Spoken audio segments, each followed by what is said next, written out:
13 Creepy Ouija Board Stories. Get ready to get freaked out by these true tales. Story number 1. Don't say we didn't warn you. Any believer in ghosts and the supernatural will tell you their golden rule: don't play with Ouija boards. Opening up a Ouija board, they say, is like opening up a portal to the other side. Sure, it could connect you with a deceased grandparent, but more likely than not, it's bound to invite an unwanted spirit into your midst. And once that connection is open, it may be very difficult to close, no matter how much you'd like that pointer to land on. Goodbye. That's one theory, anyway. The more scientific explanation for how a Ouija board really works and the resulting creepy Ouija board stories is a psychological concept called the ideomotor effect. This is a studied phenomenon in which your body is said to move according to your subconscious will. So, yes, while your big sister may be intentionally messing with you, there is also the possibility that she is actually guiding the tear-shaped planchette without even realizing it. Whichever notion you subscribe to, everyone loves freaky Ouija board stories when it's time for Halloween or a good, old-fashioned slumber party. That's why Reader's Digest asked people from all over the country to share their own mysterious experiences with the spooky board game.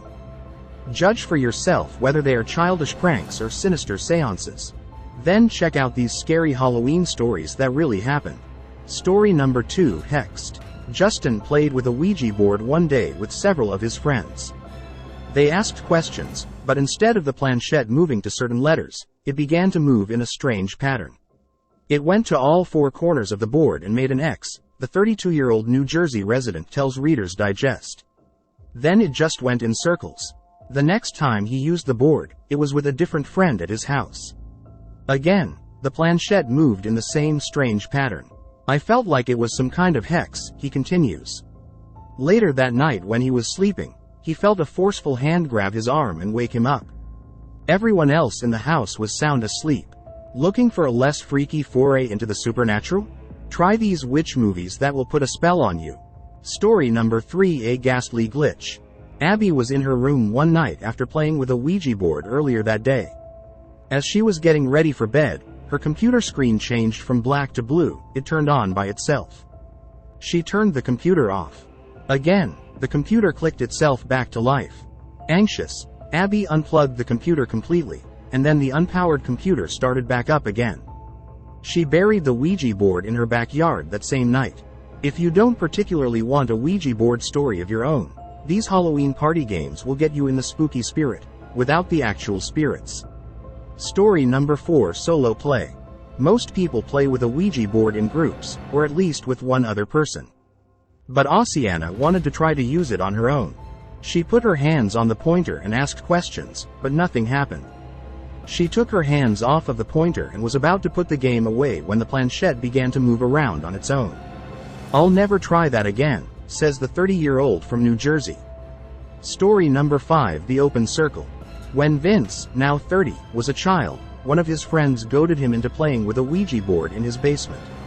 Young Vince didn't expect anything out of the ordinary to happen, so he went along with it. Once they started to play, however, the lights began to flicker, the air around them grew cold, and a spirit began to communicate with them through the board. The spirit spelled out a Russian name and claimed he had been murdered. We took a break to make some pizza rolls, Vince says, but we forgot to close the circle when we were done. If you're new to Ouija board stories, that's a giant no-no. After returning to the basement, the energy was much heavier, and books and things were sprawled out on the floor. And yet, the board remained perfectly still in the center of the room, just how they had left it. Upon looking at a mirror that we had nearby, the eye of the Ouija board was moving sporadically in its reflection. Story number 6. A haunted housewarming. The first time I used a Ouija board, I was about 6 or 7, and I was with my mom and older sister, who was about 15 at the time. Paige, now 24, tells Reader's Digest. The family had just moved to a new house, much bigger and much older than the one they lived in previously. That night, Paige, her mother, and her sister were eating pizza on the living room floor since they didn't have all of their furniture set up yet, and they put on a fire to ease the chill of the fall air.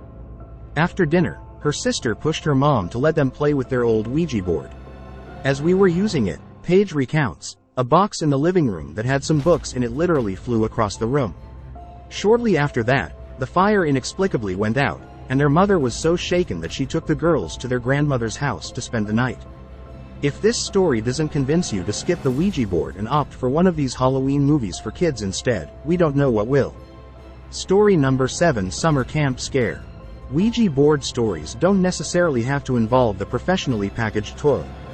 As a child, Liam was at summer camp one year when he and some other boys drew their own Ouija board on a large sheet of paper.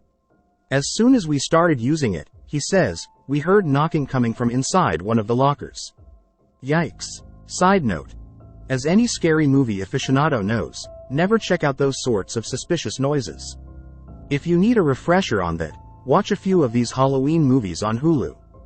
Story number 8: Blackout. There are times in all of our lives when we question if something is really a coincidence or if it is, in fact, much more meaningful. When Becky used a Ouija board during her first semester in college, she had one of those experiences. A few minutes in, we lost power, she says. Some car hit a pole on our street. The timing was strange, she says, to say the least. Story number 9: Deadbeat Dad. Owen started playing with Ouija boards when he was a child, and he has continued to experience paranormal phenomena ever since. My grandfather on my dad's side died before I was born, says the 24-year-old Ohio native. He and my dad were estranged, so my dad never spoke of him or had pictures of him around. One day, Owen began seeing and talking to a person he called Michael. Unbeknownst to him, Michael was his grandfather's name. Finally, my parents sat me down, showed me a picture of a man that I had never seen, and asked me if I knew who it was. I told them it was Michael and that he was there with us right then. Looking for a close encounter of your own, sans the Ouija board? These are the most haunted places in America, according to paranormal experts. Story number 10: Flamethrower. Be warned. Some Ouija board stories can be violent. When Anna was in high school, she had a sleepover with a bunch of her friends. One of them, Brianna, wanted to use the Ouija board to contact her grandfather, who had recently passed away. The friends set up the board, turned off the lights, and lit a candle.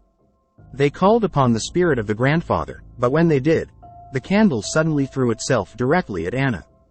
She felt it was probably not the spirit they had called for. Story number 11: Blast from the Past. I saw a full-bodied apparition. Glenn, a 29-year-old from Pennsylvania, says of his experience with a Ouija board. The apparition he saw was that of a young girl, wearing what looked like commoner's clothing from an antiquated era. He told the story to his neighbors, who happened to be historians, and they told him that a little girl just like the one he described used to live in his house. The apparition ended up being a 10-year-old girl named Annalise, who died of tuberculosis sometime in the late 1800s. If you're a history buff, check out the spookiest urban legends from each of the 50 states. Story number 12: Delayed Reaction. One evening when she was in high school, Sherry decided to use a Ouija board with her friends. Nothing seemed to happen, so they all just gave up. What they would discover later was that the Ouija board actually did work. Weird stuff happened in the house ever since that night, and to this day, it hasn't stopped, says the 29-year-old Iowa resident. We've had glasses move right across the table by themselves. I saw a spoon in a cup of coffee aggressively stir in the cup without anyone being near it. The sound of footsteps, leading from upstairs down into the living room entrance, never stopped. Paranormal experts say that these are some of the classic signs of a haunted house. Story number 13: Dorm Hall Morgue. When Tommy was a freshman in college, he and his dorm mates took out a Ouija board and had a threatening encounter with some very dark spirits. The dorm hall used to be a morgue, says the 25-year-old New Yorker. It was the perfect setting for a goof with friends, he thought, but they failed to realize how serious it could get. The planchette began to move on the board, and the spirit, or spirits, communicated to them that 83 demons would come for them. The next thing you know, the dorm is haunted, and the girls can't sleep because stuff was turning on and off and messing with them.